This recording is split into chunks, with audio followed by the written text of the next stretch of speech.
এই রাস্তায় অপেক্ষা এখন লিওনেল মেসি এবং টিম আর্জেন্টিনার জন্য। মায়ামিতে অনেকটা নিজের শহরে ফিরছেন লিওনেল মেসি বিশ্বকাপের ম্যাচ খেলার জন্য। কেপ ভার্দের বিপক্ষে বিশ্বকাপের রাউন্ড অফ 32 এর নকআউট স্টেজের ম্যাচ মায়ামিতে এসে পৌঁছেছেন লিওনেল মেসি এবং আর্জেন্টিনা। এরপরে তারা এখন টিম হোটেলের পথে, টিম হোটেলের সামনে দাঁড়িয়ে আপনি দেখছেন টি স্পোর্টস এখন মায়ামিতে, লিওনেল মেসি এখন মায়ামিতে। আর এই হচ্ছে লিওনেল মেসি এবং আর্জেন্টিনাকে বহনকারী বাস। বিশ্ব চ্যাম্পিয়নরা ফিরছে মায়ামিতে একটা ম্যাচ খেলার জন্য। টিম আর্জেন্টিনা তাদের লক্ষ্য এখান থেকে জিতে ফেরা। মায়ামিতে কেপ ভার্দের বিপক্ষে পরশু আর্জেন্টিনার ম্যাচ, এবং তার আগে আর্জেন্টাইন টিম পৌঁছে গেছে টিম হোটেলে। এই হচ্ছে সেই হোটেল, গালমার হোটেল মায়ামিতে, যেখানে আর্জেন্টিনার টিম উঠছে। Bellissimo Rotondo, all-round greatness.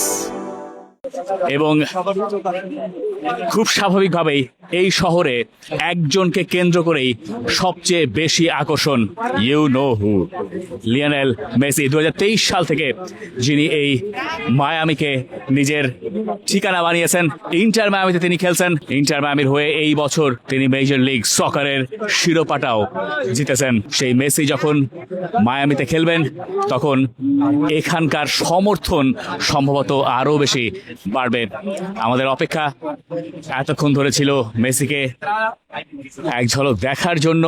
দর্শক সমর্থকেরা দেখার অপেক্ষায় ঘন্টার পর ঘন্টা ধরে দাঁড়িয়ে আছেন, এবং এখান থেকেই আর্জেন্টিনাকে বহনকারী বাস কেবলমাত্র টিম হোটেলের সামনে পৌঁছেছে, এবং এক এক করে আর্জেন্টিনার প্লেয়াররা নামবেন।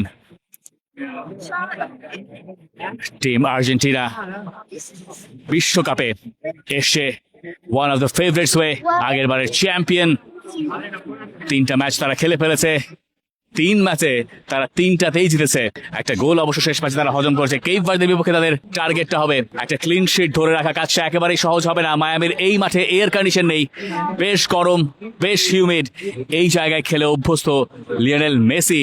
তবে টিম আর্জেন্টিনার ক্ষেত্রে বাকিদের ক্ষেত্রে কি ঘটবে সেটা একটা প্রশ্ন বটে। রদ্রিগো দে পল, লিওনেল মেসির টিমমেট, তিনিও ইন্টার মায়ামিতে খেলেন।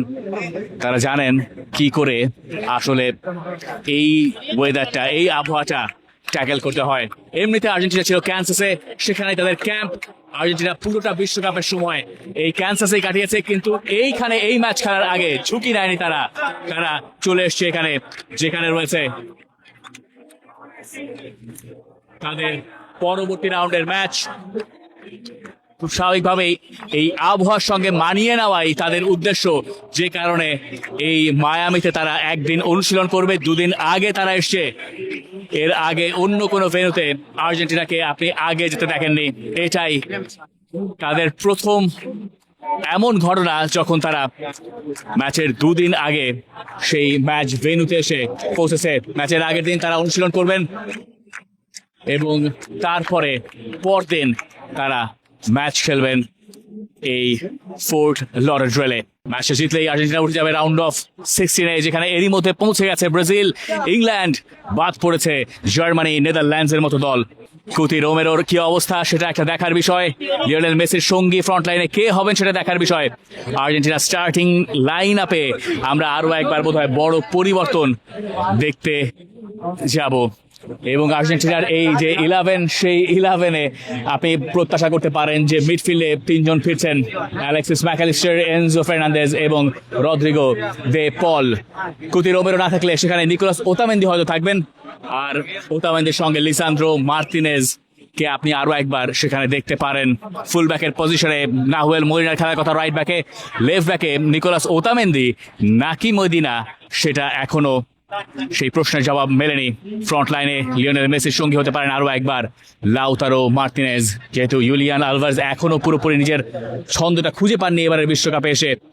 এই দর্শক সমর্থকেরা বহুক্ষণ ধরে অপেক্ষা করছিলেন লিওনেল মেসি এবং টিম আর্জেন্টিনাকে দেখার জন্য। সেই অপেক্ষা তাদের ফুরিয়েছে। বাসটা কেবল তাদের সামনে দিয়ে গেছে। বাসের ভেতর থেকে লিওনেল মেসিকে দেখা অসম্ভব, আর্জেন্টিনাকে দেখা অসম্ভব, কিন্তু তবু যদি তাদেরকে লিওনেল মেসির একটু দেখেন, এই বার্তাটা পৌঁছে দেওয়ার জন্যই তারা এসেছিলেন এখানে।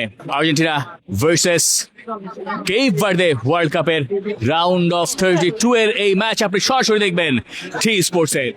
For more updates, subscribe to our YouTube channel and click on the bell icon. Follow us on Facebook and Instagram.